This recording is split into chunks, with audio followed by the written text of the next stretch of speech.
Hello everyone, back to today's third video. We're going to have a look at Christmas for today's third video, doing the 9th Christmas 2018 updates. We've done 8 updates so far. Been a mixed bag, hasn't really been a trend throughout any of the 8 updates. I think the coldest one was update number 6. That had quite a cold Christmas, but we haven't had a true classic yet.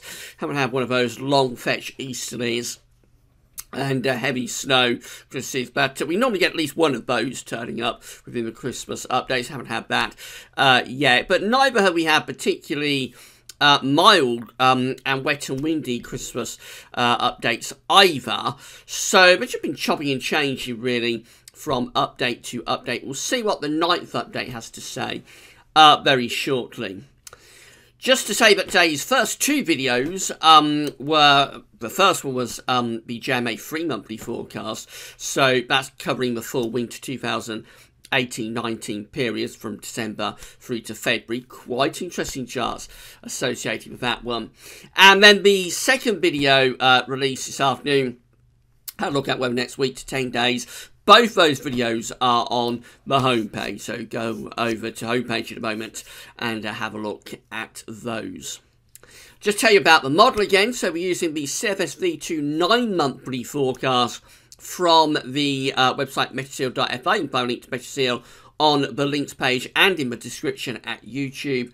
So this was generated midday yesterday, 21st of November. There's always a 24-hour delay on these charts coming through. It's the midday run. The CFS 9-monthly forecast is run 4 times a day at midnight, 6 o'clock in the morning, midday, and 6 in the evening. We always choose a midday run for no particular reason, and that's the one we choose. It shouldn't really make any difference which of the 4 we choose, but it's always best to use the same run all the time, and we can compare back, and also we can't be told off for cherry picking any particular outcome. This is purely the way the charts are coming through as we're doing the updates. As we're going along, we should be seeing trends emerging for this sort of mid to late December to early January period. We can't pinpoint down the exact weather on Christmas Day on the 22nd of November.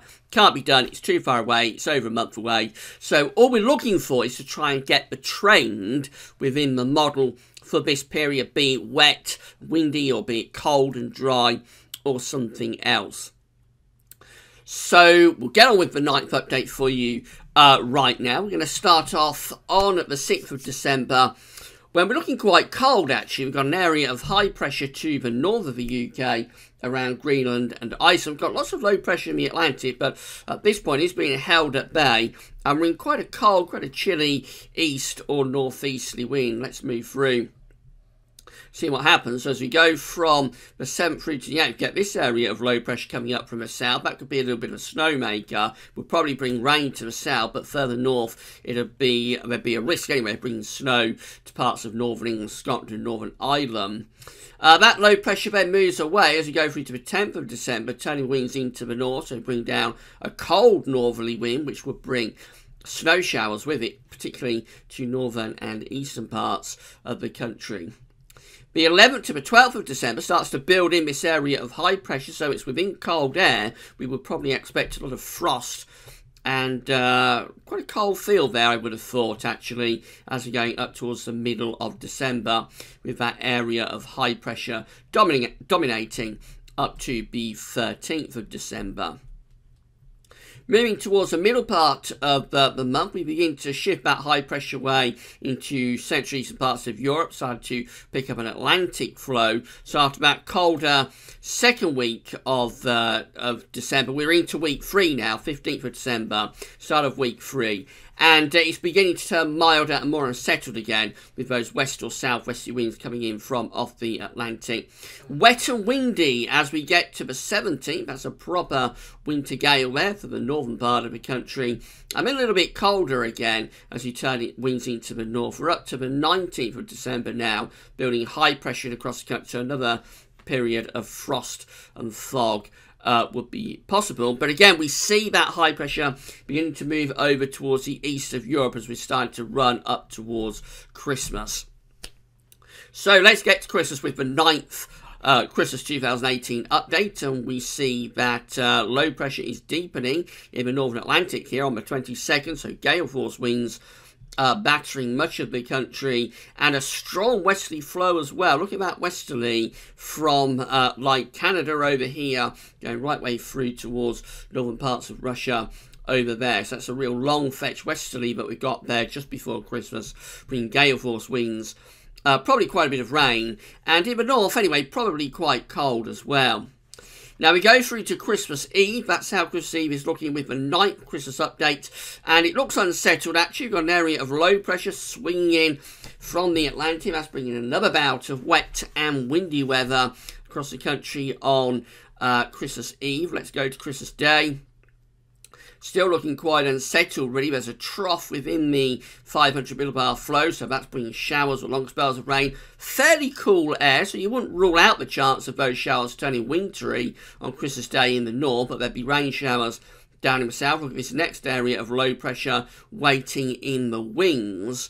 And that moves into the country as we go through Christmas night into Boxing Day. So that's bringing a bit of a Boxing Day storm with gale force winds across England and Wales. Bouts of heavy rain. Again, quite cold on the northern edge of this low pressure. You wouldn't rule out the chance of snow. The Scotland, Northern Ireland, northern with rain in the south. And that's strong to gale force, maybe even severe gale force. Westerly wind battering southern parts of the country. So very unsettled Christmas being depicted on this 9th Christmas update. Beyond Christmas then, and still unsettled, the next area of low pressure is moving in here on the 28th of December. That's giving us another spell of wet and windy weather, heavy rain heading in from off the Atlantic. As we move up towards the new year, yes, you've guessed it, more low pressure coming in off the Atlantic, so looking a bit stormy really as we get up towards New Year's Eve. Lots of low pressure in the Atlantic. And in fact, we've got a deep storm whipping itself up here on New Year's Eve. So a bit of a New Year's Eve storm, bringing gale force winds and more heavy rain battering the country. Look at that for New Year's Day. That looks incredibly stormy. Got severe gale force winds, probably gusts of wind going up to around 80, 90, 100 miles an hour through some parts of the country there. And a real battering there for the first day of 2019. Hopefully that doesn't sort of represent what the year of 2019 is going to be like, because if it did, it would be a very stormy year indeed. A little bit beyond New Year, then going through the first week of January, remaining very unsettled indeed. Low pressure remains dominant. We are trying to generate some high pressure over Scandinavia and get the wind into the east, across the eastern part of Europe, but this low pressure, it's too powerful to allow any sort of hint of easterly winds to move in through this first week of January. So it remains very unsettled through this first week of January. As I say, we do have a go at getting some high pressure over Scandinavia there on the 5th through to the 6th of January, having a go at building a Scandinavian high, but the Atlantic is just too powerful to allow that to happen. And so we have a very stormy spell continues through this first half of January. Turning a bit colder there as we go into the 11th, the 12th. A little bit colder, starting to generate a ridge, but I don't think that would last very long. There's more low pressure waiting in the Atlantic, and I think that would very quickly be flattened off, and we go back into stormy conditions. So this is a really unsettled and stormy 9th Christmas 2018 update. It might be that we are very gradually beginning to inch our way towards stormier conditions beginning to trend with these updates now. So I think the last one had a lot of quiet weather before Christmas. After Christmas, it went quite stormy. And then the one before that, the 7th update, was also very stormy update. And this is kind of like followed on from the 7th update. So between updates 7, 8 and 9, I think we are possibly starting to get a trend for stormy weather around Christmas, but it's very early days and we'll wait and see what the 10th update has to say before we say that yes, we have got a trend towards stormy weather for Christmas. Maybe the 10th update will show us something different. We shall see when we do that one, which will be on Saturday evening. We'll have your 10th Christmas 2018 update. Right, don't forget to check out the 2 updates that we've done earlier today. They're both on the homepage. Tomorrow we've got JMA Friday, which is your month-ahead look ahead. And we'll also have a week to 10-day video update as well tomorrow. Also, I know a lot of you are waiting for Ensembles Watch. I'm not sure if we'll get that in tomorrow. We may get an Ensembles Watch in on Sunday evening. We'll have to wait and see. But just watch your space on that. Right, that's all for now, and thanks for watching.